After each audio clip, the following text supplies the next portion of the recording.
বাংলাদেশ এবং বাংলাদেশের বাইরে পৃথিবীর বিভিন্ন প্রান্তে যে যেখান থেকে চ্যানেলে দেখছেন আপনাদের সকলকে সাদর আমন্ত্রণ তৃতীয় মাত্রা দেখবার জন্য। প্রিয় দর্শক, সাম্প্রতিক নানা বিষয়, বিশেষ করে অর্থনীতির সঙ্গে ব্যবসা বাণিজ্যের সঙ্গে সম্পর্কিত নানা বিষয় নিয়ে আলোচনার জন্য আমার সঙ্গে স্টুডিওতে রয়েছেন আমার ভাই বসা আছেন Bangladesh garments manufacturers and exporters association BGME এর সাবেক পরিচালক মোহাম্মদ মহিউদ্দিন রুবেল, এবং আমার ডানের রয়েছেন real estate and housing association of Bangladesh রিহ্যাবের vice president engineer Abdul Latif. স্বাগত আপনাদের দুজনকে তৃতীয় মাত্রায়। আমি প্রথমে একটু আপনাদের ব্যবসায়ী নেতা হিসেবে আপনাদের দুজনের কাছ থেকে বুঝতে চাই দেশের সামগ্রিক অর্থনৈতিক পরিস্থিতিকে আপনারা কেমন দেখছেন, এবং বিশেষ করে উদ্যোক্তাদের জন্য, ব্যবসায়ীদের জন্য, শিল্পপতিদের জন্য ব্যবসা বাণিজ্যের এনভায়রনমেন্টটা এখন কেমন, পরিবর্তিত পরিস্থিতি। মহিউদ্দিন রুবেল। ধন্যবাদ জিরির ভাই আপনাকে, এবং আপনার মাধ্যমে তৃতীয় মাত্রার সমস্ত দর্শকদেরকে আমি আমন্ত্রণ জানাচ্ছি প্রোগ্রামটি দেখার জন্য, এবং ধন্যবাদ জানাচ্ছি। দেখুন, আমাদের আসলে একটু ছন্দপতন্ত ব্যবসা বাণিজ্য হয়েছে, কারণ একটি অবস্থার পরিবর্তন হয়েছে, এবং অনেক ক্ষেত্রে আমরা অনেক কিছু নতুন নতুন জিনিস এখন ফেস করছি, অনেক ধরনের ইস্যুস আসছে। সব কিছু মিলিয়ে আমরা কিন্তু যে ধরনের ক্রাইসিসে পড়ে গিয়েছিলাম সেখান থেকে এখন আস্তে আস্তে করে আমরা সবাই দেশ, জাতি এবং ইকোনমিক সবাই চেষ্টা করছি সব ক্ষেত্রে উঠে আসার জন্য, এবং সেই ক্ষেত্রে ব্যবসায়ীদেরও আমি মনে করি যে কম চেষ্টার কোনো ঘাটতি আমাদের চেষ্টার নাই। তবে আসলে কি, এখন ধরেন আমাদের চেষ্টার সাথে সাথে তো আসলে অনেকগুলো জিনিস আরও নির্ভর করে। আমাদের সাপোর্ট আমরা কীরকম পাচ্ছি, কীরকম এনভায়রনমেন্ট পাচ্ছি, আমরা ব্যবসায়িক যেই আপনার এলিমেন্টগুলো আসলে ব্যবসা চালানোর জন্য দরকার হয় সেগুলো তো আমরা কীরকম ফাংশন করার সুযোগ পাচ্ছি। তো প্রথমেই চলে আসে নিরাপত্তার একটা ইস্যু। নিরাপত্তার একটা ঘাটতি আমাদের এখানে ছিল, যেটা আগের থেকে বেটার হয়েছে এখন ডেফিনেটলি। দেন আপনার ব্যাংকিং থেকে শুরু করেই যে আমাদের যে গ্যাপগুলো ছিল সেগুলো কিন্তু এখনও আমরা পরিপূর্ণভাবে কাটিয়ে উঠতে পারিনি। তবে এই জায়গাগুলোতে আসলে আমাদের পলিসি ক্ষেত্রে থেকে শুরু করে সব জায়গায় আসলে যেই ব্যবসা বান্ধব যে পরিবেশ আমরা এক কথায় বলি, সেটাকে আসলে আরও ব্যবসা বান্ধব করতে হবে, যাতে করে মানুষ ইনভেস্ট করতে, ব্যবসা করতে সে সে স্বাচ্ছন্দ্য বোধ করে, যাতে করে সে তার বিনিয়োগ নিয়ে আসতে পারে, কোনো কিছু যাতে থমকে না যায়। এখন দেখা যাচ্ছে যে এই ধরেন পরিবর্তিত পরিস্থিতিতে সবাই কিন্তু একটু দেখে আগাতে চাচ্ছে। এই যে দেখে আগানোটা, হ্যাঁ, এক হিসেবে ভালো যে আপনি আপনার ব্যবসা দেখে পরিচালনা করবেন, একটু দেখবেন কি হয় সামনে। কিন্তু যদি আবার এই অবস্থা বেশি দিন চলে, সেটা কিন্তু ইকোনমির জন্য বা দেশের জন্য ভালো না, কারণ আপনার ইনভেস্টমেন্ট তো হতে হবে, ইকোনমি চলতে হবে, অর্থনীতি চলতে হবে। যদি এগুলো না চলে, আমার দেশ তো আসলে অর্থনীতি ছাড়া আগাতে পারবে না। তো আমাদের যেই ধরনের যতটুকুই গ্যাপে আমরা আছি এখন, সেগুলো যদি ঘাটতিগুলো পূরণ করতে হয়, পূর্ণদমে আমাদের ইকোনমির চাকা সচল করতে হবে এবং ব্যবসা বান্ধব পরিবেশে সৃষ্টি করতে হবে, যাতে করে উদ্যোক্তারা নর্মালভাবে তাদের ব্যবসা পরিচালনা করার জন্য সব ধরনের ইন্সপাইরেশন পায়। মিস্টার লতিফ। ধন্যবাদ আপনাকে। দেশের ওভারঅল ব্যবসার অবস্থা আগের চেয়ে একটু স্লো, কারণ দেশের একটা ব্যাপক পরিবর্তন হয়েছে। এই পরিবর্তিত সিচুয়েশনে মানুষের মনের মাঝে একটু শঙ্কা কাজ করতেছে। যদিও 5 মাস 6 মাস চলে গেছে, এই সময়ের মধ্যে অনেক কিছু এই সরকার ওভারকামও করার চেষ্টাও করতেছে। তা আমার মনে হয় যে আরও 2-1 মাস গেলে সরকার যদি একটু স্ট্রিক্টলি পজিটিভলি এগুলো যদি মনিটর করে, তাহলে এই যে মানুষের যে শঙ্কা সেটা কেটে যাবে এবং ব্যবসা বাণিজ্য আগের চেয়ে আরও গতিশীল হবে। তবে সরকারের এই জায়গায় নীতি সহায়তা, যেমন ব্যাংক ইন্টারেস্টটা অনেক বেড়ে গেছে, ব্যবসায়িকদের জন্য কিন্তু এটা একটা বিশাল চ্যালেঞ্জ। মানে আর কি কি সংকট দেখেন আপনি? আমরা আমাদের রিয়েল এস্টেট সেক্টরে অনেক চ্যালেঞ্জ, যেমন ধরেন ড্যাব করছে, বিগত সরকারের আমলে ড্যাব করছে। এই ড্যাবটা করে রিয়েল এস্টেট ব্যবসাকে একেবারে স্লো করে দিয়েছেন, যে বলা চলে যে কফিনে পেরেক মেরে দিয়েছেন। যে 22 সালে ড্যাব হওয়ার পরে আমরা নতুন কোনো প্রকল্প নিতে পারতেছি না। আমরা প্রকল্প নিতে পারতেছি না বিধায় আমাদের সাথে যে লিঙ্কেজ ইন্ডাস্ট্রিগুলো আছে সেইগুলোও স্লো হয়ে যাচ্ছে, যে রড সিমেন্ট যারা আছে এরাও স্লো হয়ে যাচ্ছে। তো এখন এমন একটা সাংঘর্ষিক ড্যাব করা হয়েছে যেটা ফ্ল্যাট ফ্লো জোন, জলাশয় আইন ভাইলেট করা হয়েছে, এখানে ভাইলেট করা হয়েছে পরিবেশ আইন, এখানে ভাইলেট করা হয়েছে আমাদের একটা নির্মাণ বিধিমালা ছিল, ঢাকা ইমারত নির্মাণ বিধিমালা, ওইটার থেকেও কিছু অংশ তারা ড্যাবের মধ্যে ইনক্লুড করছে, আবার এটা বাতিলও করে নাই। সব কিছু মিলে একটা হাজারলব অবস্থা বিরাজ করতেছে আমাদের রিয়েল এস্টেট সেক্টরে। আমরা একাধিকবার এই সরকারের কর্তা ব্যক্তিদের সাথে আগের সরকারের সাথেও আলাপ করছি, এই সরকারের কর্তা ব্যক্তিদের সাথেও আলাপ করছি। তারা আমাদেরকে হোপ দিয়েছে বহুবার যে 15 দিন 1 মাস এর ভিতরে আমরা এই ড্যাবটা সংস্কার করে দিব, নতুন একটা বিধিমালা দিব, কিন্তু আজও এটা হয়নি। এটা এখনও আশার আলো দেখেনি। দ্যাটস আমাদের সেক্টরটা এখনও পিছায় আছে এবং আমরা যারা রিয়েল এস্টেট ব্যবসায়িক সবাই চাপের মধ্যে আছে, নগরবাসী চাপের মধ্যে আছে, যারা ল্যান্ড ওনার তারাও চাপের মধ্যে আছে। তো এই জায়গা থেকে উত্তরণ অত্যন্ত জরুরি। আমি আসছি আবার আপনার কাছে মিস্টার রুবেল, একটু আমি আপনার কাছে তৈরি পোশাক খাতের অবস্থাটা বুঝতে চাই এবং যে কোন অবস্থার মধ্যে আছেন, এবং বিশেষ করে এখন তো মার্কিন প্রশাসনে পরিবর্তন, নীতিতে পরিবর্তন, সেটা কতটা আপনাদের জন্য অপরচুনিটি তৈরি করছে, কতটা চ্যালেঞ্জ সামনে এনে দিয়েছে, সেটাও একটু বুঝতে চাই। খুবই সময় উপযোগী প্রশ্ন ছিল, আমি স্বভাবতই প্রস্তুত ছিলাম এর জন্য, বাট আমি একটু পিছন থেকে আসি জিলুর ভাই।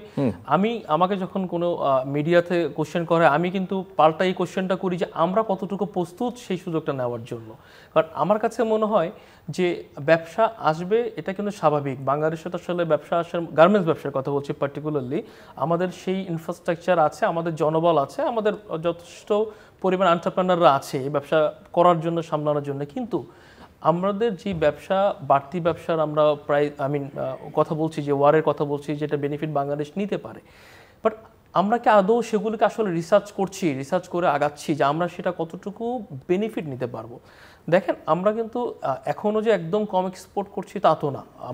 আমাদের এবছর টার্গেট হচ্ছে 40 বিলিয়ন, যদিও যদি পিছনের দিকে যাই সেটা আমরা 2 বছর আগেই জেনেছিলাম 47 বিলিয়ন। তো সেই ডাটা কারেকশনের পরে 22-23 হলো, সেটা কারেকশন করে 47 থেকে আপনার 38.15 বিলিয়ন মনে হয়, পরের অর্থ বছরে আসলো সেটা 36 পয়েন্ট সামথিং।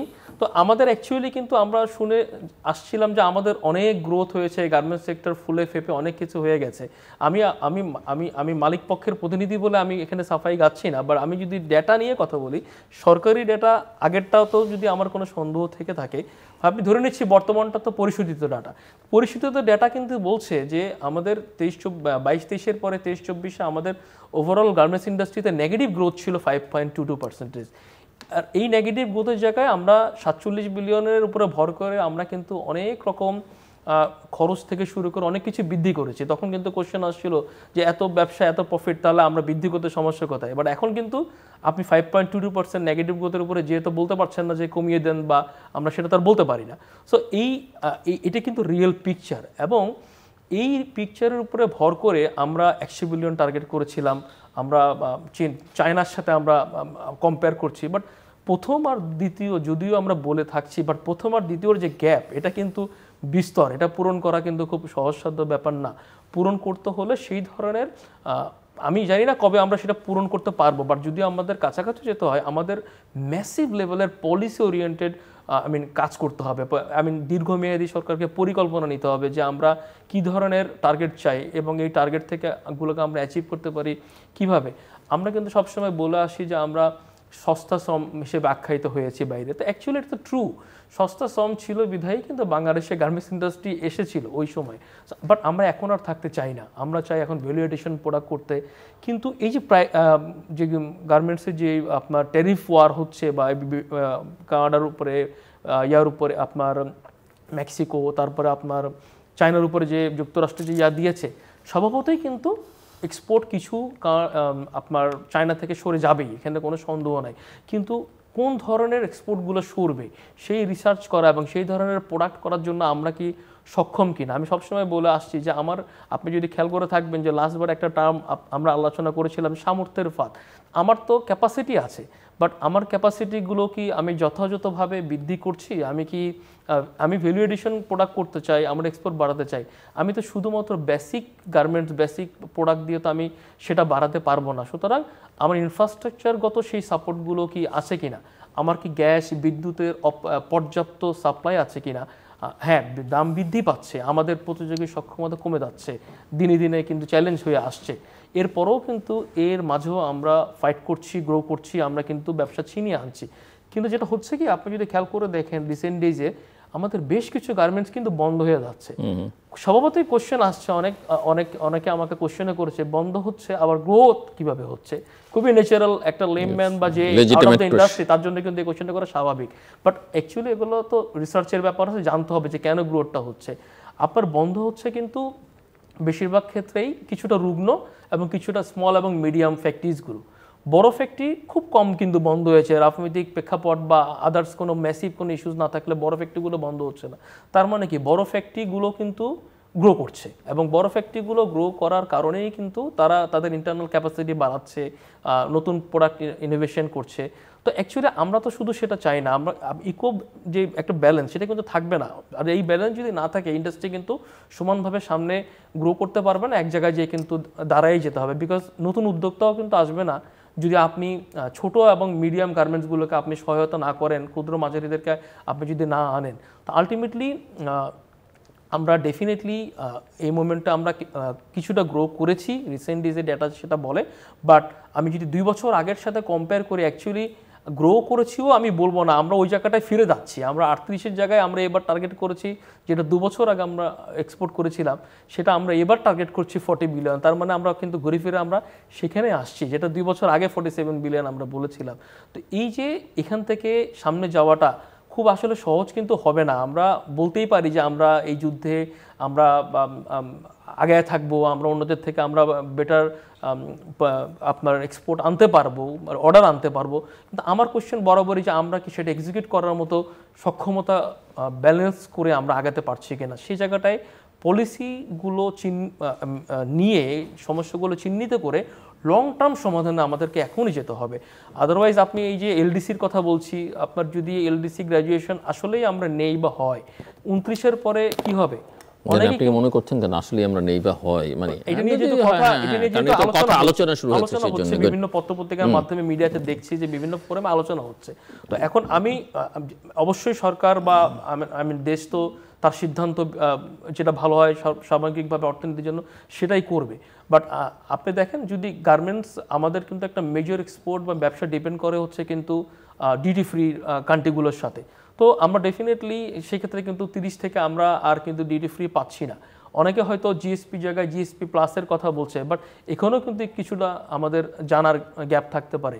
জিএসপি প্লাস কিন্তু আপনার একক দেশ হিসাবে আপনি যদি টোটাল যে জিএসপি সুবিধা ইউরোপিয়ান ইউনিয়ন বা ওরা দিয়ে থাকে তার 37% যে একটা থ্রেশহোল্ড আছে, এটা হয়তো আমরা অনেকেই জানি না। যদি কোনো একক দেশ জিএসপির ওই সুবিধা 37%-এর বেশি হোল্ড করে, সে কিন্তু জিএসপি প্লাস সুবিধা পাবে না। তার মানে আমরা কিন্তু অটোমেটিক্যালি জিএসপি প্লাস ক্যাটাগরিতে যাব, বাট আমরা কিন্তু সুবিধাটা নিতে পারবো না, বিকজ আমরা অলরেডি 50%-এর অধিক এক্সপোর্ট আমরা একক দেশ হিসেবে করছি। তো তার মানে আমাদের কাছে উপায় থাকলো দুটো, আইদার এফটিএ করা অথবা আপনার সেই ক্ষেত্রে যদি আমরা আমাদের কূটনৈতিক কোনো প্রচেষ্টায় আমরা আমাদের আলাদা কোনো অ্যারেঞ্জমেন্ট তাদের সাথে আমরা করতে পারি যে আমরা এই সুবিধাটা আরও পাবো। আর একটা উপায় হতে পারে সেটা এলডিসি গ্র্যাজুয়েশনকে আপনি বিলম্ব করে হতে পারে, কিন্তু সেটা তো আসলে অনেক কিছুর উপরেই ডিপেন্ড করে। আমি আসছি আবার আপনার কাছে, ইঞ্জিনিয়ার আব্দুল লতিফ, আপনার কাছ থেকে আমি একটু শুনতে চাই যে এমনিতে সামগ্রিকভাবে আপনি গার্মেন্টসের কথা শুনলেন, অন্যান্য সেক্টরের সমস্যা আছে, ল অ্যান্ড অর্ডার সিচুয়েশন নিয়ে নানা রকমের প্রশ্ন আছে। সো রিয়েল এস্টেট খাতকে আসলে কিভাবে এফেক্ট করছে সামগ্রিক পরিস্থিতি দেশের? আপনি ব্যাংকিং ইস্যু বলেছেন, কিন্তু এর বাইরেও তো আরও অনেক রকমের ইস্যুস আছে। জি, ওকে, থ্যাংক ইউ। ইভেন বৈশ্বিক অর্থনৈতিক পরিস্থিতিও এর সঙ্গে রিলেটেড অনেক। অ্যাকচুয়ালি রিয়েল এস্টেট ব্যবসাটা একটা দেশের ইকোনমির নার্ভের সাথে জড়িত। যে দেশের সার্বিক ইকোনমি যদি ভালো থাকে তাহলে রিয়েল এস্টেট ব্যবসাটা ভালো থাকবে বা ভালো চলবে। কিন্তু এই জায়গায় যেহেতু সব ব্যবসায়ী একটু স্লো হয়েছে, আমাদের এই রিয়েল এস্টেট ব্যবসা আমরা আরও বেশি চাপের মধ্যে পড়ছি। শুধু স্লোই হয়নি, চাপের মধ্যে পড়ছি। আমি আগেই বলছিলাম যে এখানে ড্যাব সংশোধন করা হয়েছে, এখানে বিধিমালা চেঞ্জ করা হয়েছে। তো এইগুলো চেঞ্জ করার এফেক্ট পুরো রিয়েল এস্টেট সেক্টরটাকে ধ্বংস করে দিতে দ্বারপ্রান্তে নিয়ে গেছে। যে আমরা ঢাকার মধ্যে প্রায় 80% ল্যান্ড আছে, এই 80% এরিয়াকে সূক্ষ্মভাবে অপরিকল্পিত রেখে সরকারের যে পরিকল্পিত এরিয়াগুলি আছে ওই এরিয়াগুলোকে ডেভেলপ করার জন্য সরকার এই মুহূর্তে তড়িঘড়ি করছে, যার জন্য এমন একটা ড্যাব সরকার প্রণয়ন করছে বা সরকারের পিছনে যারা আছে তারা এটা করছে। কিন্তু অনেকগুলো আইনকে ভায়োলেট করে করছে। সাধারণ জনগণের কথা যদি চিন্তা করতো, নাগরিকদের মৌলিক অধিকারের কথা যদি চিন্তা করতো, তাহলে এটা পুশ করার বিষয় না, এটা জোর করে চাপিয়ে দেওয়ার বিষয় না। এটা অটোমেটিক্যালি মানুষ যে জায়গায় সুবিধা পাবে সেই জায়গায় যাবে, মুভ করবে। মানুষকে ফোর্স করে, যেমন গুলশানে ফ্যাসিলিটি আছে, পুরান ঢাকার থেকে মানুষ গুলশানে এসে ফ্ল্যাট কিনতেছে। আবার যদি পূর্বাচলে ফ্যাসিলিটি হয় তাহলে গুলশান থেকে পূর্বাচলে শিফট করবে। কিন্তু জোর করে যদি আমাকে পূর্বাচলে পাঠানো হয়, ইনফ্রাস্ট্রাকচার নাই, তা আমরা তো যেতে পারবো না। আবার আমাদের এই শিল্পের সাথে তো আমি বললাম যে পুরা 300 লিঙ্কেজ ইন্ডাস্ট্রি, আমরা তাদের অবস্থা, যেহেতু আমাদের অবস্থা স্লো হয়ে গেছে, আমরা নতুন প্রজেক্ট নিতে পারতেছি না। ঠিক এই লিঙ্কেজ ইন্ডাস্ট্রিগুলো তাই, যে তাদের যে সক্ষমতা আছে তারা তার 50% প্রোডাকশন করতেছে। এতে একটা নেগেটিভ ইম্প্যাক্ট পড়তেছে ইকোনমিকের উপরে। এই যে সরকার এখন তার রাজস্ব অনেক, আমি বলবো যে কমেই গেছে হয়তো। আগে যে রাজস্ব আহরণ হতো এখন হয়তো সেই জায়গায় একটু লেস হয়ে গেছে, কিন্তু এটার মূল কারণ হলো যে এদেশের যে ফিনান্সিয়াল ফ্লো সেই জায়গাটা একটু স্লো হয়ে গেছে। এই আবাসন সেক্টরটা যদি চাঙ্গা থাকতো, এর সাথে আরও লিঙ্কেজ ইন্ডাস্ট্রিগুলো চাঙ্গা থাকতো, ইকোনমি ভালো থাকতো। তো এখন আমাদের দাবি হলো সরকারের কাছে যে এই ড্যাবটা রিভিউ করা, কারণ এই ড্যাবটা বেআইনিভাবেই করা হয়েছে। এখানে নাগরিকদের যে মৌলিক অধিকার, যে সবার জন্য আইন সমান, কিন্তু ড্যাব করার সময় এখানে বৈষম্য করা হয়েছে, সবার জন্য সমান আইন করা হয়নি। যেমন গুলশানে এক ধরনের ফ্যাসিলিটি আছে যে সেখানে যে ভবনের উচ্চতা পাওয়া যাচ্ছে, আয়তন পাওয়া যাচ্ছে, আমরা যখন বাড্ডায় করতে যাচ্ছি বা মগবাজারে করতে যাচ্ছি বা মিড ঢাকায় করতে যাচ্ছি সেটা পাচ্ছি না। দ্যাট মিন্স এই আইনটা হয়েছে বৈষম্যমূলক আইন। এটা সংসদে আমাদের সংবিধানের মৌলিক অধিকারের সাথে এটা সাংঘর্ষিক, যার জন্য আজকে আমরা প্রেস কনফারেন্স করছি যে এই ড্যাব সংস্কার করতে হবে অতি দ্রুত। এখানে লিঙ্গারিং করলে দেশের অর্থনীতির আরও ক্ষতি হবে এবং বিধিমালাটাকেও যুগ উপযোগী করতে হবে। আমাদের যে 8-এর বিধিমালাটা ছিল এটা অত্যন্ত যুগ উপযোগী একটা বিধিমালা ছিল। বহু দেশ ভিজিট করে, বহু 3টা সরকার, যে বিএনপি সরকার, আওয়ামী লীগ সরকার এবং 111 সরকার, 3 সরকার মিলেই বিধিমালাটা প্রণয়ন করছিল যে আমরা 40% বা 50% জায়গা ছেড়ে দিয়ে উপরের দিকে উঠব, আমরা পরিবেশ বান্ধব করব, ঢাকা শহরটা তিলোত্তমা হচ্ছিল। কিন্তু এই বিধিমালার কিছু অংশটাকে ড্যাবের মধ্যে নিয়ে এসে এখন আমাদেরকে একেবারে বিপদের মধ্যে ফেলে দিয়েছে যে আমরা এই সেক্টর আর আগাতে পারতেছি না। অবশ্য এদেশের জিডিপিতে রিয়েল এস্টেট সেক্টর 15% অবদান রেখে চলছে। এখানে প্রায় 2 কোটি লোক প্রত্যক্ষ পরোক্ষভাবে তাদের অন্নরুটি হচ্ছে, 40 লক্ষ লোক এখানে কর্মসংস্থান হচ্ছে, বহু ইঞ্জিনিয়ারের এখানে কর্মসংস্থান হচ্ছে। কিন্তু সেই জায়গাগুলো আমরা সংকুচিত হয়ে যাচ্ছি। অতএব আমরা আশা করব যে সরকার এই বিষয়ে সুনজর দেবে। আমরা রাজুককে, গণপূর্ত মন্ত্রণালয়কে, যে সব জায়গায় সংস্কার হচ্ছে, এই জায়গায় কেন সংস্কার হবে না? প্রতিটি সরকার যে করে গেছে, স্বার্থান্বেষী মহল, তারা এই রিয়েল এস্টেট ব্যবসাকে কুক্ষিগত করার জন্যই এই আইনটা করছে যে সবাই কেন ব্যবসা করবে, কতিপয় লোক ব্যবসা করবে। তো এটা করার ফলে এখন তো এটা সংস্কারের সরকার, পরিবর্তিত সরকার, বিপ্লবের সরকার, তাদের তো উচিত এইগুলা প্রায়োরিটি বেসিস সংস্কার করা। কিন্তু সেই জায়গায়ও আমরা স্লোনেস দেখতেছি, এতে আমরা অনেকটা হতাশ, আমরা মিস্টার রুবেল, আপনারা কি দেখেন আপনার সেক্টরে এই যে সংস্কার নিয়ে অনেক কথাবার্তা হচ্ছে, এই সেক্টরকে কেন্দ্র করে? এবং আমি জানি না এখন বিজিএমের স্ট্যাটাস কি আছে, কোন অবস্থায় আছে, কারণ বিজিএমকে আমরা ধরেই নিই সাধারণভাবে অত্যন্ত প্রভাবশালী একটা বডি এবং বিশেষ করে এই সেক্টরের জন্য অত্যন্ত গুরুত্বপূর্ণ। সেটার কি অবস্থা? কারণ আমরা জানি বোর্ড ভেঙে দেওয়া হয়েছে, প্রশাসক নিয়োগ করা হয়েছে, সো সেই স্ট্যাটাসটা একটু বুঝতে চাই। এবং সামগ্রিকভাবে রিফর্মসের ইস্যুটাও অত্যন্ত গুরুত্বপূর্ণ। যেটা দেখুন, এটা খুবই মানে একটা কমন ওয়ার্ড, রিফর্ম বা রিফরমেশনের কথা আমরা বলছি রিসেন্টলি, আমরা অনেক বেশি শুনছি। এবং আসলে প্রকৃতপক্ষে একটি স্বাধীন দেশের একটি স্বাধীন জনগণ আমরা কিন্তু চাবই যে আমাদের সব ধরনের পলিসিগুলো সুন্দর মতো চলুক, আমাদের যাতে করে জীবনযাত্রা, ব্যবসা বাণিজ্য সব জায়গায় আমরা একটা স্বচ্ছন্দ্য বোধ করি, নিরাপত্তা থেকে শুরু করে সব কিছুতে।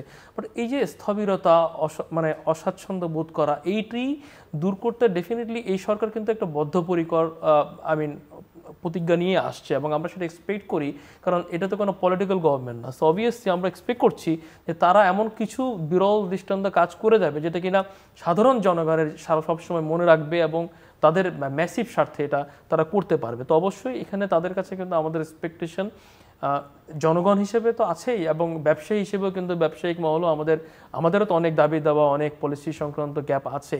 তো আমরা অবশ্যই চাই যে আমাদেরকে তারা একদম নিরপেক্ষতার ভিত্তিতে যেটা ব্যবসা বান্ধব পরিবেশের জন্য দরকার, যেই যে জায়গাগুলো অতীতে আমাদের সময়ে বিভিন্ন আমাদের অনেক ধরনের কিন্তু আর্জি ছিল যে এই যে আপনার ট্যাক্স সংক্রান্ত, এনবিআর সংক্রান্ত, কাস্টম সংক্রান্ত আমাদের অনেক সময় অনেক বেগ পেতে হয় বা হয়েছে।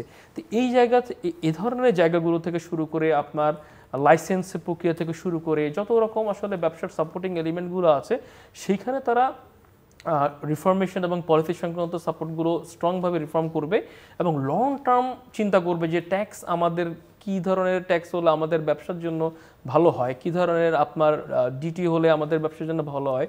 আপনি দেখেন আমাদের কিন্তু বৈদেশিক এই মুভমেন্টে কিন্তু একটু ইনভেস্টমেন্টে কিন্তু একটু স্থবিরতা আমরা দেখছি।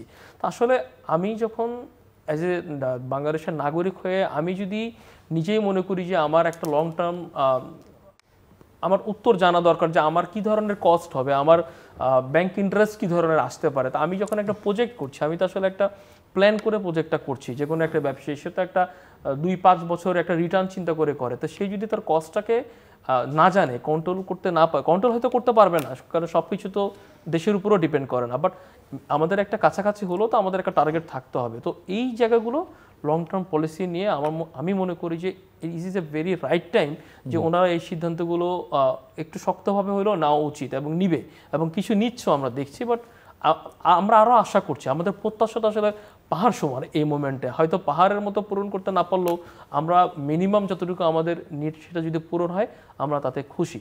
আর আপনি যেটা বললেন যে ধরেন যদি অ্যাসোসিয়েশন কথা বলেন, হ্যাঁ আমাদের এই মোমেন্টে আমাদের প্রশাসক নিয়োগ আছে। তো দেখেন এমনি তো একটা সময় বেঁধে দেওয়া হয়েছিল না, ইলেকশন বেঁধে দেওয়া হয়েছে, আমি সেটাই যাচ্ছি যে ধরেন আমি তো একজন বোর্ডের মেম্বার ছিলাম, সেটা বাদ দিল আমিও তো একজন সাধারণ মেম্বারই বা একজন ভোটার।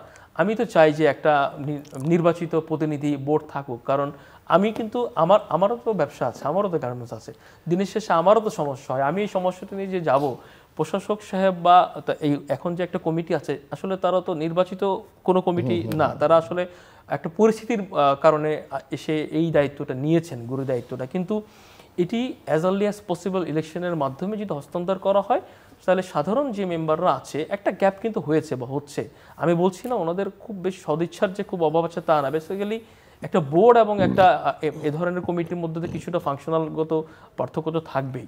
তো এইটা যত তাড়াতাড়ি সম্ভব তত তাড়াতাড়ি আমাদের মালিকদের জন্য যদি ইলেকশনটা দেওয়া হয়। বাট আপনি কি মনে করেন যে এই সেক্টরে যদি কোনো আনরেস্ট তৈরি হয় তাহলে সেটা হ্যান্ডেল করার জন্য বোর্ড এখন যে অবস্থায় আছে বা বিজিএমই যে অবস্থায় আছে সেটা? দেখেন আনরেস্ট তো আমাদের একটা নিত্যদিনের ব্যাপার আমাদের সেক্টরের জন্য, এত বড় ম্যাসিভ ইন্ডাস্ট্রি আপনার বিশেষ করে ফাইন্যান্সিয়াল রিজনে তো বেশ প্রতিনিয়তই হচ্ছে, এটা নতুন কিছু না। বাট ইনিশিয়ালি সরকারের প্রথম দিকে যেরকম ছিল এখন ওরকম নয়, এখন অনেক বেটার কন্ট্রোলড। বাট অবভিয়াসলি একটা বোর্ড যেভাবে করে এটাকে ফেস করতে পারে বা পারবে, because they know the pulse, কারণ সে তো তারা তো এই কাজগুলো করেই এসেছে। এখন যারা সবসময় এই কাজগুলো করেনি, ধরেন দায়িত্ব নেওয়ারও কিন্তু একটা ব্যাপার আছে। আপনি যখন একটা নির্বাচিত হয়ে আপনি যখন বসছেন, আপনি কিন্তু দায়িত্বটা একটু বোল্ডলি হয়তো নিতে পারছেন বা কিছুটা প্রেশারও থাকছে আপনার যারা আপনাকে নির্বাচিত করেছে। তো অবভিয়াসলি সেটা তো একটু বেটারভাবে হ্যান্ডেল হবে বলে আমি মনে করি। বাট দিনের শেষে আসলে আমাদের সেক্টর, আমি বোর্ডে থাকি আর না থাকি, এখনও যখন কোনো সমস্যা হয় আমরা কিন্তু চলে যাচ্ছি, আমরা কিন্তু যাই। বাট একটা ডেফিনেটলি সেটা তো একটা সময় পর্যন্তই হয়তো দায়বদ্ধতা থাকে। তো যত তাড়াতাড়ি একটা ইলেকটেড বোর্ড আসবে এটা ফাংশনটা আর বেটার হবে বলে আমার। যেহেতু রিফর্মস নিয়ে কথা বলছেন এবং আপনাদের দুজনের কাছে আমার প্রশ্ন যে যৌক্তিক হোক অযৌক্তিক হোক আপনাদের দুই খাতের বিরুদ্ধে আবার সমাজের নানা অংশের নানা অভিযোগ আছে, এবং অভিযোগ যে সব অসত্য সেটাও বলা যাবে না, আবার সব যে সবসময় যৌক্তিকভাবে করা হয় সেটাও বলা যাবে না। সো সেই ক্ষেত্রে আপনারা নিজেদেরকে কতখানি সংস্কার করছেন, আপনাদের মেন্টাল স্টেটে কী ধরনের রিফর্মস আপনারা করবার চেষ্টা করছেন? আমি যদি ইঞ্জিনিয়ার লতিফ আপনার কাছ থেকে শুনতে চাই। নানা অভিযোগ, আপনারা ভূমিদস্যু, আপনারা যারা অ্যাপার্টমেন্ট করেন তারা টাকা নেন, বুঝিয়ে দেন না, দীর্ঘ সূত্রিতার মধ্যে ফেলে দেন, অনেক সময় অনেকের খবরও পাওয়া যায় না, অনেক সময় রিহ্যাবে গেলে রিহ্যাবের আমি যতদূর জানি যে একটা সেলও ছিল সেই সেলও ঠিকঠাক মতো কাজ করে না। আবার কেউ আছে যে আপনাদের মেম্বারের বাইরে অনেকে কাজ করে, তো সেরকম কেউ করলে তারা কোনো অপরাধ করলে আপনারা কোনো উদ্যোগ নিতে পারেন না। সো অনেক রকমের অভিযোগ সমস্যা আছে, একটু শুনতে চাই আমি আপনার কাছে। আপনারটা তো আপনি জানেনই কত রকমের অভিযোগ। ধন্যবাদ। যে রিয়েল এস্টেট একটা বড় সেক্টর, আমি মনে করি যে গার্মেন্টসের পরেই রিয়েল এস্টেট সেক্টর। এখানেও প্রায় 1000 ডেভেলপার আছে যে যারা ব্যবসা করতেছে। এদের মধ্যে অনেকে আছে অনেক স্কিল, তাদের অনেক সুনামও আছে। কিন্তু রিয়েল এস্টেট সেক্টরে ধরেন শখানেক কোম্পানি আছে যারা অনেক সুনাম ক্যারি করে, আবার কিছু কোম্পানি আছে যে মিড লেভেলের, কিছু হয়তো আছে যে ডিফল্টার। তো এই ভালো মন্দ মিলেই কিন্তু রিয়েল এস্টেট সেক্টর। এখন আমরা যারা ডেভেলপার, আমাদের অলওয়েজ ভিশন থাকে যে কেউই চায় না যে তার ব্যবসাটা বিতর্কিত হোক বা স্লো হোক বা তার সুনাম নষ্ট হোক। কিন্তু ক্ষেত্র বিশেষে এই যে ধরেন রডের দাম বৈশ্বিক কারণে হোক, যেভাবেই হোক, হঠাৎ করে 57 থেকে 97 হয়ে গেল বা 92-তে হয়ে গেল। এক্ষেত্রে অনেক বিল্ডার্স ডিফল্টার হয়েছে, ইচ্ছাকৃতভাবে অনিচ্ছাকৃতভাবে হয়েছে। এই সময় যদি অন্য দেশ হতো, আমি মনে করি যে রাষ্ট্র সাপোর্ট দিত, যে স্বল্প সুদে ব্যাংক ইন্টারেস্টে লোন প্রোভাইড করতো, যে ঠিক আছে এই প্রজেক্টগুলো হোক, তাহলে জনগণও তার প্রপার্টি বুঝে পাবে, আবার ব্যবসায়িকও টিকে থাকবে, সরকারেরও রাজস্ব আসবে। কিন্তু এই জায়গায় কিন্তু আমাদের রাষ্ট্র কোনো সাপোর্ট দেয়নি। এই যে গার্মেন্টস সেক্টরে আমার বন্ধু যেটা বলতেছে, যে তারা কিন্তু স্ব উদ্যোগে, এই যে গার্মেন্টস সেক্টর একটা বিশাল 40 বিলিয়নের কথা বললো, এটা কিন্তু স্ব উদ্যোগে। সেগুলো ঠিক আছে, সহযোগে, কিন্তু সরকার বা রাষ্ট্র কিছুই করেনি সেটা বললে খুব নীতি সহায়তা দিচ্ছে, নীতি সহায়তা দিচ্ছে, কিন্তু যখন একটা ক্রাইসিস আসবে তখন ফিনান্সিয়াল সাপোর্টও দরকার। কারণ সরকার যেমন আমাকে সাপোর্ট দিবে, আবার এই সেক্টর যখন সচল থাকবে তখন কিন্তু সরকারও এখান থেকে জিডিপি আহরণ করবে, সে তার রাজস্ব আহরণ করবে। তো এখন হলো যে আমাদের কিছু বিল্ডার্স বিতর্কিত হয়েছে, সব সেক্টরেই এটা আছে যে ভালো মন্দ মিলেই সেক্টরগুলো। আমরা অলওয়েজ চেষ্টা করি, আমাদের হাতে তো কোনো আইন নাই, কোনো ল অ্যান্ড অর্ডারের কোনো ফোর্স নেই, আমরা জাস্ট অ্যামিকাবলি সালিশি। তো উভয় পক্ষকে ডেকে আমরা এটা সমঝোতা করার চেষ্টা করতেছি। হয়তো কিছু সাকসেস হচ্ছে, আবার কিছু সাকসেস হতে পারছি না। আবার যে জমির মালিক, তাকেও সদিচ্ছা থাকতে হবে। সাকসেস হওয়ার জন্য যখন আপনি লুজার হতে থাকবেন, তখন আপনাকে স্যাক্রিফাইসেবল মাইন্ডেড হতে হবে, যে আমিও কিছু লস করি, সেও কিছু লস করি, এই জায়গার থেকে আমরা উত্তোলন হয়ে আসি। আর যদি এরকম হয় যে না আমি ফিক্স, আমি আমার জায়গায়, তাহলে কিন্তু একটা সমাধান আসবে না। তো এনিহাউ ভালো মন্দ মিলেই সেক্টর। আমি মনে করি যে রিয়েল এস্টেট সেক্টরে অনেক ভালো ভালো বিল্ডিং হচ্ছে। আপনি এই রাস্তা দিয়ে যেতে লাগলে দেখেন যে মনে হয় যেন এটা বাংলাদেশ না, সিঙ্গাপুর। আপনি এয়ারপোর্ট থেকে যখন কালশির দিকে ডিএসএস, মিরপুর ডিএসএসে যাচ্ছেন, আমি নিজেই চিন্তা করি যে এটা কি বাংলাদেশ? মনে হচ্ছে এটা বিদেশ। এত দৃষ্টিনন্দনিক ভবন হয়েছে, এগুলো কিন্তু আমাদের ডেভেলপাররাই করছে, এগুলো কিন্তু গভর্নমেন্ট করেনি। তা আসলে ভালো জিনিসের প্রচার আমার মনে হয় একটু কম হয়, যেটা ব্যাড নিউজ ওইটা একটু বেশি এক্সপ্লোর হয়। তো এনিহাউ আমার মনে হয় যে বদনাম কিছু আছে, আমরা ওই জায়গায় কাজ করতেছি। আমরা নির্বাচিত বোর্ড, নির্বাচিত রিহাব, আমরা কিন্তু প্রতি সরকারের সময় ফাইট দিয়ে কোর্টের থেকে রায় নিয়ে এসে প্রশাসকের অধীনে আমরা নির্বাচন করছি। যারা বিগত সরকারের বোর্ডে ছিল তাদের সাথে চ্যালেঞ্জ করে নির্বাচন করে আমরা জিতে আমরা কিন্তু এই বোর্ড হয়েছে। এই বোর্ড ব্যবসায়ীদের কাছে, এদেশের জনগণের কাছে দায়বদ্ধ, যার জন্য আমরা ড্যাব নিয়ে, আমরা বিধিমালা নিয়ে একের পর এক ফাইট দিয়ে যাচ্ছি, আন্দোলন করে যাচ্ছি। আগের বোর্ড যেমন বলতো যে না আমরা সরকারের পার্ট, আমাদের এখানে সরকার যা চায় সেটাই হবে, কিন্তু আমাদের কথা না, সরকার তো দেশকে নিয়ে, জনগণকে নিয়েই। তো জনগণের স্বার্থ জলাঞ্জলি যাবে, জনগণ ছাপারার হবে, এটা তো সরকারের কাজ হতে পারে না। সরকারকে আমাকে বোঝাতে হবে যে জনগণের কমফোর্টেবিলিটি কোথায়, কি করলে দেশ ব্যবসা বান্ধব হবে, কর্মসংস্থান হবে।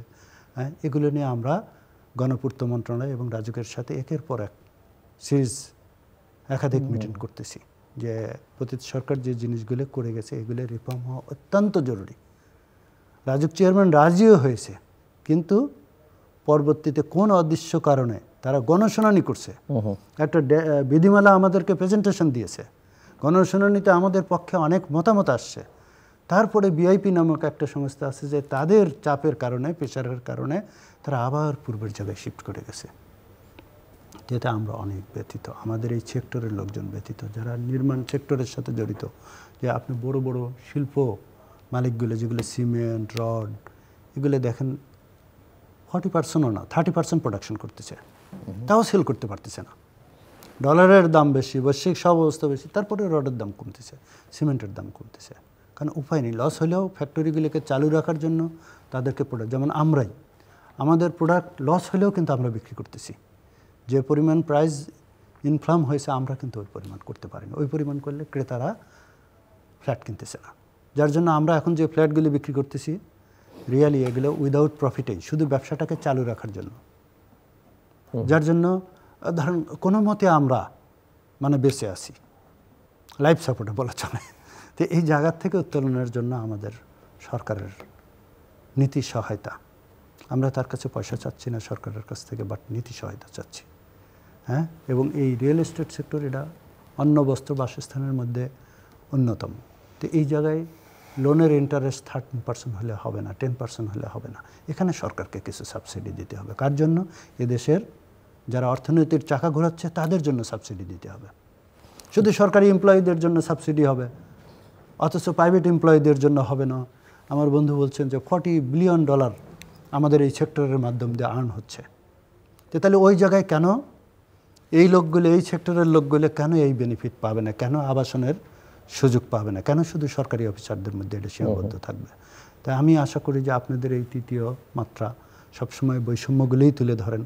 তো এই জায়গায় একটা বৈষম্য হচ্ছে যে যদি এটা সরকার শুধু সরকারি অফিসারদের মধ্যে সীমাবদ্ধ রাখে, এটা আগের সরকারের পলিসি ছিল, কিন্তু এই বিপ্লবের সরকারের কাছ থেকে আমরা এটা প্রত্যাশা করি না। আমরা প্রত্যাশা করি দেশের আপামর জনসাধারণ যারা অর্থনীতির চাকা ঘোরাচ্ছে তাদের সবার জন্য এই সুবিধা যে 5% ব্যাংক ইন্টারেস্টে যারা এই আবাসন সেক্টরে বিনিয়োগ করতেছে বা মৌলিক অধিকারের যারা কাজ করতেছে, এই জায়গায় সরকারের প্রণোদনা প্রদান করা উচিত। জি, মহিউদ্দিন রুবেল। আমি পুনরাবৃত্তি না করি কিছু কথা। দেখেন, আমরা তো সবার শেষে আমরা তো এদেশের জনগণ, এখন আমাদের মধ্যে কার মনে কি আছে আমরা তো আসলে সেটা জেনে তো আর কেউ অ্যাসোসিয়েশন কাউকে ব্যবসায় আসতে বলতে আর না করতে পারে না, সরকারও সেই সিদ্ধান্ত নিতে পারে না। সো এটা আমাদের নীতিগতভাবে আসলে আমাদেরকে আগে মোরালি ঠিক হতে হবে যে আমি আমার ব্যবসাটা সৎভাবে পরিচালনা করব। ব্যবসা করতে গেলে লাভ হবে, লস হবে, এটাও মাথায় রাখতে হবে। আমি যখন লাভ করব, আমি যখন বড় হব, আপনি শুধু আমার পাশে তখন থাকবেন যখন আমি বিপদে পড়বো। আজকে যদি আমি একটা অ্যাক্সিডেন্টের কারণে আমার ইয়ার হয়ে গেল, ডিসকাউন্ট হয়ে গেল, আমার একটা আন্দোলনের কারণে আমার ফ্যাক্টরি এফেক্টেড হলো, আপনি তখন পাশে থাকবেন না, সেটা তো কোনো রিলেশনশিপ হতে পারে না। আপনার বিপদ এবং সুখের পাশে সবসময় সরকার এবং আমি সংস্থাগুলোকে আমরা একসাথে থাকবো, কাজ করবো, এটা আশা করি। এখন ডেফিনেটলি আমাদের, আমি বলবো না যে সবাই খুব ভালো মানসিকতা নিয়ে সবসময় ব্যবসা পরিচালনা করেছে। অতীতে দেখা গেছে বা এখনও হয়তো আছে যে কিছু অনিয়ম হয়তো আছে এর মধ্যে, আমি একদম পয়েন্ট আউট করে বলতেই পারবো না যে এখানেই আছে, বাট ডেফিনেটলি হয়তো আছে এখানে। এখন কথা হচ্ছে আমাদের তো, আমি তো ওই ব্যক্তি বা প্রতিষ্ঠানকে তালাবন্ধ করে এভাবে করে তো আর আমি আটকাতে পারবো না। আমাদেরকে আসলে পলিসিগুলো বা আমাদের ব্যবসা পরিচালনার ক্ষেত্রগুলোকে এমনভাবে পরিচালনা করতে হবে সরকারিভাবে বা ব্যাংক এবং ওইসব জায়গায়, যাতে করে অনিয়মগুলো না হয় বা একদম ন্যূনতম পর্যায়ে চলে আসে। এখন দেখেন, এখানে কিছু জিনিস, আমি একটা জিনিস অ্যাড করব যে ব্যাংকিং ব্যবস্থাটা কিন্তু এটার সাথে একটা কিছুটা জড়িত থাকে বলে আমি মনে করি ব্যক্তিগতভাবে। তার কারণ আপনি নতুন উদ্যোক্তা যখন একজন আসছে মার্কেটে, আপনি নতুন উদ্যোক্তা ছাড়া তো ইন্ডাস্ট্রি গ্রো করবে না। সো আপনাকে কিন্তু নতুন উদ্যোক্তাদেরকে ব্যাংককে কিন্তু এবং দেশকে, সরকারকে কিন্তু সাপোর্ট দিতে হবে। না হলে কি হচ্ছে, আমি যেটা বারবার বলছি, ব্যাংকিং সেক্টরের অবস্থা তো খারাপ এখন না, সেটা ডেফিনেটলি সেটা তো একটা ব্যাপার আছে। কিন্তু আপনি দেখেন, আপনি যদি নতুন, আজকে আমাদের ইন্ডাস্ট্রি শুরু হয়েছিল $12,000 দিয়ে, $40 বিলিয়নের গল্প করছি। নতুন উদ্যোক্তা না হলে তো আসতো না। এখনও কিন্তু আমাদের বেশিরভাগ ছোট মিডিয়াম গার্মেন্টস বন্ধ হয়ে যাচ্ছে। এটা কিন্তু মোটেই ভালো না যে আমি এক্সপোর্ট করছি, গ্রো করছি না, আমি কিন্তু সেটাতে হ্যাপি না, বরং আমি আনহ্যাপি যে আমি কিভাবে গ্রো করছি। আমার এই গার্মেন্টসগুলো মালিকগুলো যে চলে যাচ্ছে, তারা কই যাচ্ছে? তারা কিন্তু ব্যাংকের ঋণে জর্জরিত হয়ে কস্ট কম্পিটিটিভনেস তারা থাকছে না, এবং কস্ট কম্পিটিটিভনেস হতে না পারার কারণেই কিন্তু তারা বন্ধ করতে হচ্ছে। বিকজ একটা বড় কোম্পানি, আমি নাম না বলি কোনো কোম্পানির, বাংলাদেশে ধরে নিচ্ছি যে প্রথম সারির যে কোম্পানি, সে যে কস্টে চালাতে পারে বা সেই যে লস দিয়েও চালানোর ক্ষমতা রাখে, একটা স্মল মিডিয়াম কোম্পানি কিন্তু এখন সেটা পারে না। বা আমাদের কিন্তু ম্যানুফ্যাকচারিং কস্ট আমাদের দেশে গার্মেন্টসের কিন্তু অনেক বেড়ে গেছে আগের তুলনায়, এবং সেটা কিন্তু আপনি যদি পাকিস্তান ভিয়েতনামের সাথে এখন বর্তমানে যদি ট্রেন্ডটা দেখেন, অর্ডার কিন্তু ওদিকে শিফট হয়েছে এবং হচ্ছে, কারণ আমাদের থেকে কিছু কিছু ক্ষেত্রে বেশ কিছু ক্ষেত্রে তারা কিন্তু কম্পিটিটিভ হয়ে যাচ্ছে। এখন এরপরও কিন্তু আমরা অনেক ক্ষেত্রে লস করেও নিতে অর্ডার বাধ্য হচ্ছি বিকজ অফ এত ম্যাসিভ ইন্ডাস্ট্রি। আপনি তো চাইলেই তো কালকে বন্ধ করতে পারবেন না, বিকজ আমার তো কোনো সুনির্দিষ্ট এক্সিট পলিসিও নাই যে আমি যে বন্ধ করবো তাহলে তো আমাকে কালকেই আইদার আমাকে মোবাইল বন্ধ করে কোথাও লুকিয়ে থাকতে হবে অথবা জেলে যেতে হবে। আই মিন বলছি যে কেউ যদি একটা ইন্ডাস্ট্রি ধূপ করে বন্ধ করে যেতে চায়, কারণ সুনির্দিষ্ট এক্সিট পলিসি তো তাকে দেওয়া হয়নি। সে যখন সে একটা সুনির্দিষ্ট পলিসি পাবে যে একটা বন্ধ করতে হলে বিভিন্নভাবে সে সাপোর্ট নিয়ে সেটাকে যেটা বাইরে আছে, তো এই ধরনের কিছু পরিবেশ যদি আমাদের এখানে ডেভেলপ হয় সেক্ষেত্রে আমি মনে করি যে আমাদের পরিচালনা করতে আরও সুবিধা হবে এবং সরকারেরও আসলে সাপোর্ট দিতে অনেক সুবিধা হবে। তো আমি যে কথাটা বলতে চাচ্ছিলাম যে ধরেন বড় যে কোম্পানিগুলো আছে তারা তো ফাইন্যান্সিয়ালি এমনি স্ট্রং, তারা অনেকটুকুই সক্ষম স্মল মিডিয়াম থেকে, তো তাদের যেরকম সাপোর্ট ব্যাংকিং ফাইন্যান্সিয়াল দরকার আছে, ছোটদেরকেও কিন্তু দরকার আছে। এখন দেখেন যখন খুব ম্যাসিভ লেভেলের কিছু জায়ান্ট কোম্পানি হয়ে যায়, আপনি রিসেন্টলি একটি নাম করা একটি কোম্পানি কিন্তু বাংলাদেশে গার্মেন্টসে বন্ধ হয়েছে, আপনি দেখেছেন। সেখানে অ্যারাউন্ড 40,000 এমপ্লয়িজ কিন্তু আমাদের বলা হচ্ছে যে চাকরি ছেড়েছে। আমি বলছি না যে এরা বেকার হয়ে গেছে, কারণ তারা কোনো না কোনোভাবে আমাদের ইন্ডাস্ট্রির মধ্যে আবার ঢুকে যাবে বা যারা নতুন করে ইন্টারনালি এক্সপানশন করছে ওখানে যাবে। বাট আলটিমেটলি এই যে একটা রিস্ক, এত বড় একটা কোম্পানিকে ম্যাসিভলি গ্রো করা বা হয়েছে, আমি বড় হওয়াটাকে আমি খারাপভাবে দেখছি না। আমি বলছি যে এদের সাথে সাথে ব্যালেন্স করে ছোটোগুলোকেও আপনাকে আগে আনতে হবে। বড়টা তো একদিন ছোটোই ছিল, তো আপনি যদি ছোটোগুলোকে না আনেন তাহলে তো আসলে বড় হবে না ইন্ডাস্ট্রি একদিন। আমি আপনাদের দুজনের কাছ থেকে একটু বুঝতে চাই যে এখন যে সরকারটা আছে, তো সেটা তো ধরেন একটা অন্তর্বর্তীকালীন একটা ট্রানজিশনাল ফেজে তারা দায়িত্বটা পালন করছে।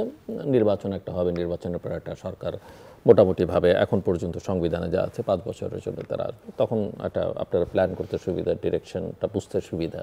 এখন এক ধরনের আনসার্টিনিটি আছে, বাট এই অন্তর্বর্তীকালীন সময়টাতে আপনারা আপনাদের নিজ নিজ সেক্টর এবং সামগ্রিকভাবে বাংলাদেশের অর্থনীতির জন্য, ব্যবসা বাণিজ্যের জন্য, আমি যদি আপনাদের দুজনেকে জিজ্ঞেস করি 3টা কি চ্যালেঞ্জেস কি আপনি বলেন, 3টা মূল চ্যালেঞ্জ কি দেখেন যেটা অ্যাড্রেস এই সরকারেরই আসলে করা উচিত?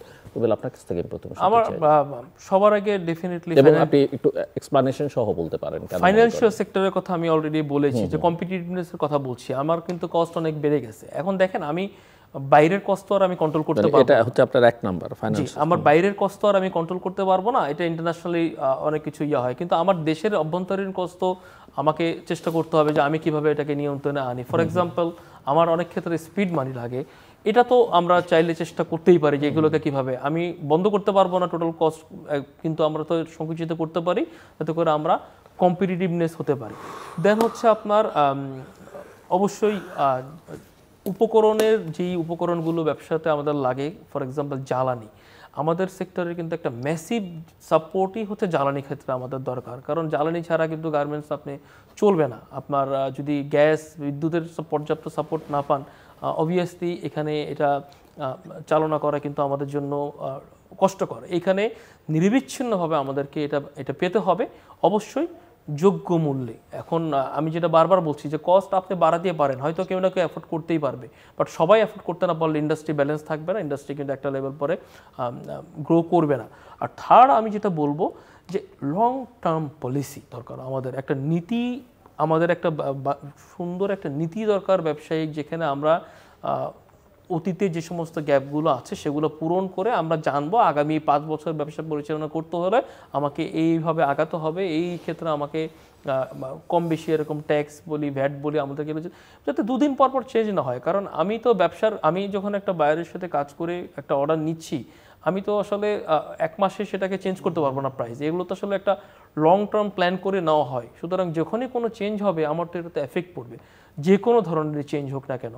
অবশ্যই এই জায়গাগুলোতে যদি আমরা লং টার্ম পলিসিগুলো নিয়ে আগাই, আমরা আশা করি আমরা আরো বেটার করার। একটা বললেন আপনি মাত্র, না আমি ফাইন্যান্সিয়াল কথা বলেছি, জ্বালানির কথা বলেছি এবং পলিসির কথা বলেছি। 3টা জিনিস, পলিসিটা তো সব ক্ষেত্রের জন্য পলিসি আমি ওভারঅল লং টার্ম পলিসি চাই আমাদের ব্যবসার ক্ষেত্রে, যাতে করে আমরা জানি যে আসলে আমাদের সামনের দিনগুলো কিরকম আমাদের কস্ট হতে পারে এবং কি কি আমরা ফেস করতে পারি। মিস্টার লতিফ। জি, ধন্যবাদ আপনাকে। যেটা আমাদের সেক্টরের বড় সমস্যা হচ্ছে ল অ্যান্ড অর্ডার, যে নির্মাণ সেক্টরে এই পরিবর্তিত সিচুয়েশনে আমরা অনেক সাফারার হচ্ছি। এই জায়গার থেকে উত্তোলন হওয়ার জন্য সরকারের জোরালো স্টেপ নেওয়া উচিত, যে আমরা আগে যেভাবে স্মুথ এই সমস্যাটা আপনাদের আসলে ল অ্যান্ড অর্ডার তো একটা ডেইলি সমস্যা। আমি প্রথমে বলেছি যে আমরা তো প্রতিদিনই ফেস করছি, আমরাও ফেস করতেছি। আমাদের প্রজেক্টগুলোতে অলওয়েজ এই প্রবলেম আমরা এখন ফেস করতেছি। এই জায়গার থেকে বের না হয়ে আসতে পারলে ধরেন আমরা যারা বিনিয়োগকারী আমরা শঙ্কার মধ্যে পড়ে গেছি। শুধু আমি যেহেতু পড়ে গেছি, তাহলে আমার সেক্টরের অনেকেই নতুন প্রজেক্ট নিতে যায় সে হিমশিম খাচ্ছে যে নিব, যদি ল অ্যান্ড অর্ডার ইমপ্রুভ না হয় তাহলে এই বিনিয়োগ কি রিটার্ন আসবে। তো এখানে একটা শঙ্কা আছে। এই জায়গায় সরকারের রিফর্ম করা জরুরি দরকার। যে কোন সরকার ছিল কোন সরকার আসলো, this is not fact. Fact হলো যে প্রশাসনকে ঢেলে সাজাতে হবে, গতিশীল করতে হবে, জনগণের মনে আস্থা ফিরে আসতে হবে, তাহলে এই ব্যবসা বাণিজ্যে গতি ফিরে আসবে। তো এই জায়গায় সরকারের কিছু ল্যাগিংস আছে। আমার মনে হয় এই জায়গায় সরকারের আরও জোরালো ভূমিকা নেওয়া উচিত। দরকার হলে নতুন কিছু লোক রিক্রুটও করতে পারে, যে জরুরি ভিত্তিতে এটা একটা ল অ্যান্ড অর্ডারটাকে সাপোর্ট দেওয়া। দ্বিতীয়ত হলো যে আমরা কাজ করতে যা পদে পদে ছাপারার হচ্ছি, যে এই বিপ্লবের সরকার আসছে, আমরা ওয়েলকাম জানিয়েছি, 16 কোটি লোকই ওয়েলকাম জানিয়েছে, তারপরেও দেখতেছি ঘুষ দুর্নীতি আগের পর্যায়ে বলবো না, কিন্তু এখনও আছে। এই জায়গার থেকে যদি আমরা বের না হয়ে আসতে পারি, তাহলে কিন্তু আমাদের দেশের ইকোনমি আলটিমেটলি আপওয়ার্ড হবে না।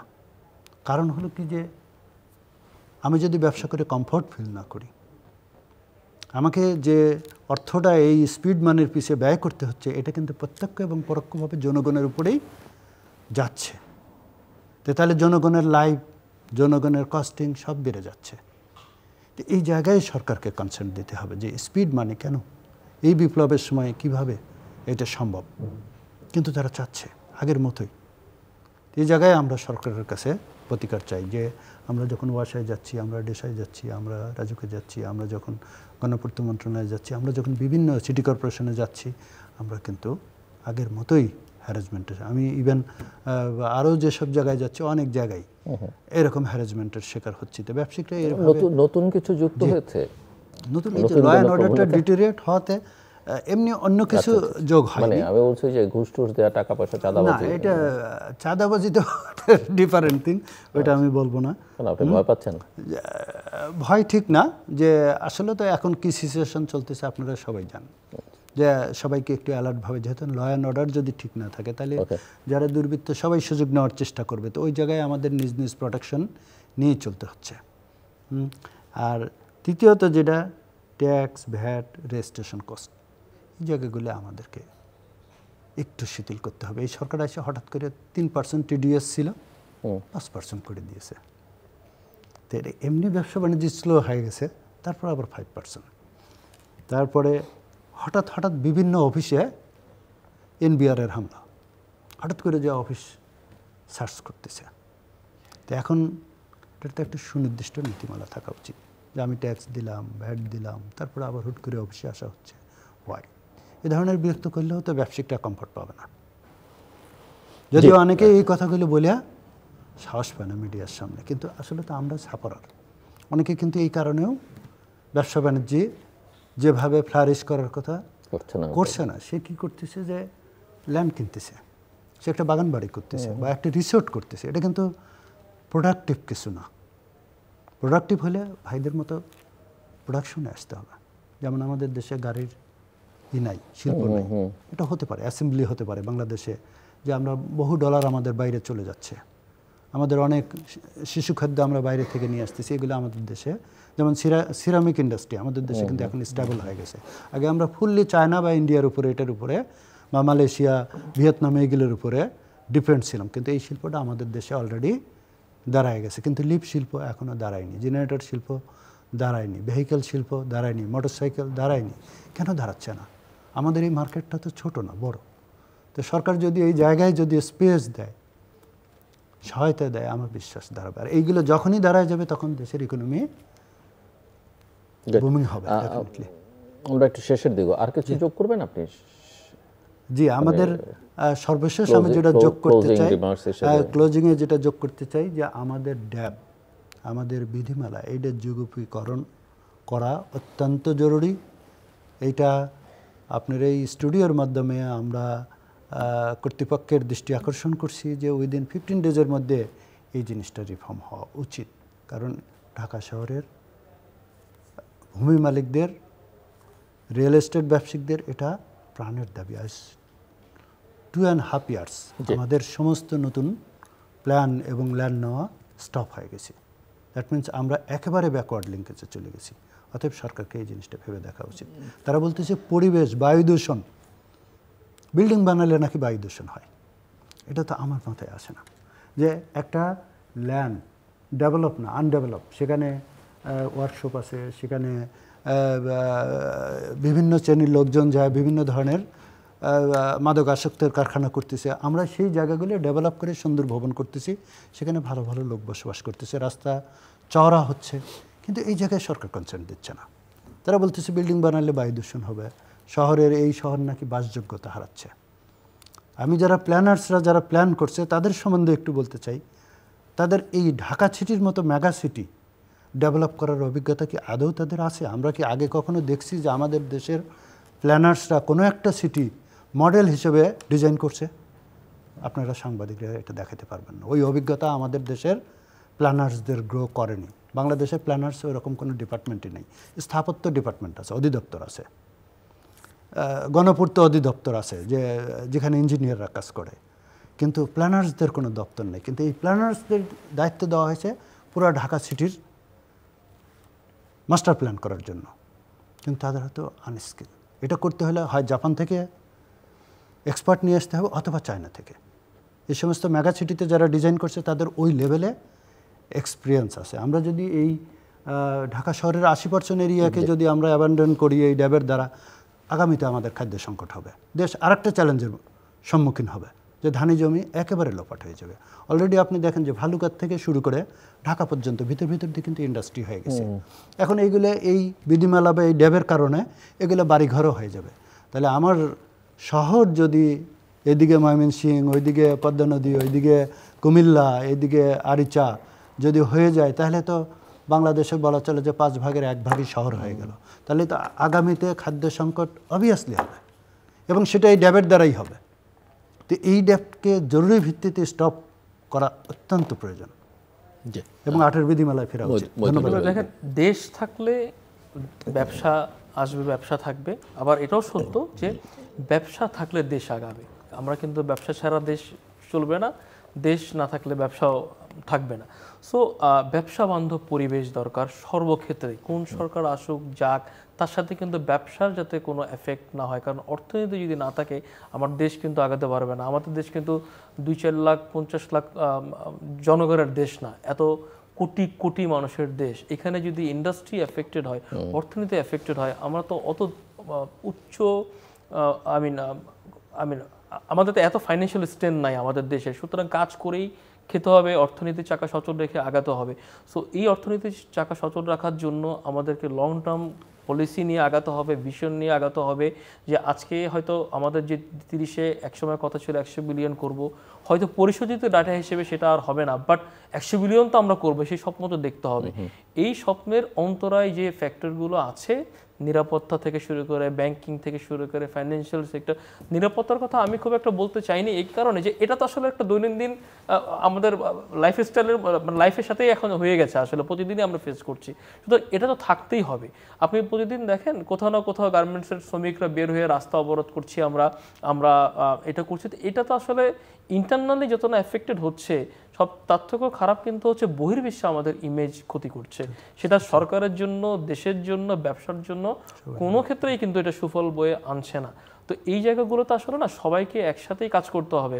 শুধু শ্রমিকও পারবে না, ব্যবসায়ীও পারবে না, সরকারও পারবে না। সবাইকে একটা জায়গায় দাঁড়িয়ে দেশের ক্ষেত্রে, স্বার্থের ক্ষেত্রে আমাদের সবাইকে একটা স্পেসে আমাদেরকে আগে যেতে হবে, আমি সেটা মনে করি।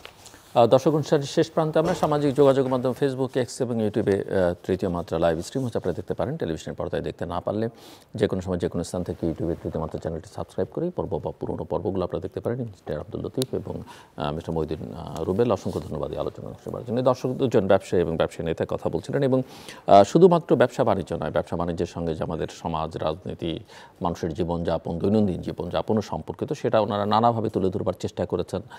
কী কী সহায়তা তাদের দরকার এবং দেশ থেকে থাকলে ব্যবসা বাণিজ্য থাকবে, সব কথার মূল কথা যেটা ওনারাই বলছেন। এবং ব্যবসা বাণিজ্য অর্থনীতি সচল থাকলেই আসলে দেশটাও টিকে থাকবে।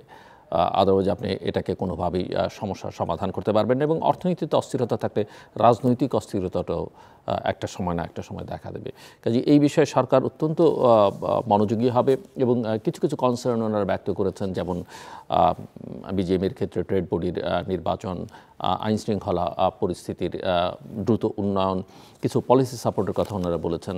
এইসব জায়গায় ব্যাংকিংটা অত্যন্ত গুরুত্বপূর্ণ, ফাইন্যান্সিয়াল সেক্টরের যে ইস্যুগুলো ওনারা রেজ করেছেন। সরকার আসলে দ্রুত এই জায়গাগুলোতে মনোযোগ দেওয়া উচিত। সরকার সংস্কারের কথা বলছে বটে, কিন্তু আমরা লক্ষ্য করেছি যে এখন পর্যন্ত অর্থনীতিতে সংস্কারের জন্য সেই অর্থে কোনো কমিশন করা হয়নি এবং কোনো পদক্ষেপও সেই অর্থে নেওয়া হয়নি, যেটা অত্যন্ত জরুরি। এবং আমাদের ব্যবসা বাণিজ্য অর্থনীতির ক্ষেত্রে স্টেক হোল্ডার যারা আছে তাদের সঙ্গে কথা বলে আসলে এই কাজটাই সরকার করতে পারতেন। আমরা জানি যে সরকার প্রধান নিজে অর্থনীতিবিদ, সরকার অত্যন্ত গুরুত্বপূর্ণ বিভিন্ন জায়গায় যারা আছেন অনেকেই অর্থনীতিবিদ হিসেবে অত্যন্ত সুপরিচিত দেশ এবং দেশের বাইরে। কাজে তারা সবাই মিলে এবং সবার সঙ্গে কথা বলে যদি এই জায়গাটা ঠিকঠাক না করতে পারেন, সেটা অত্যন্ত দুর্ভাগ্যজনক হবে, অন্তত এই পরিস্থিতিতে বাংলাদেশের জন্য। আমাদের সঙ্গে থাকবার জন্য অসংখ্য ধন্যবাদ, আপনাদের সবার জন্য শুভকামনা।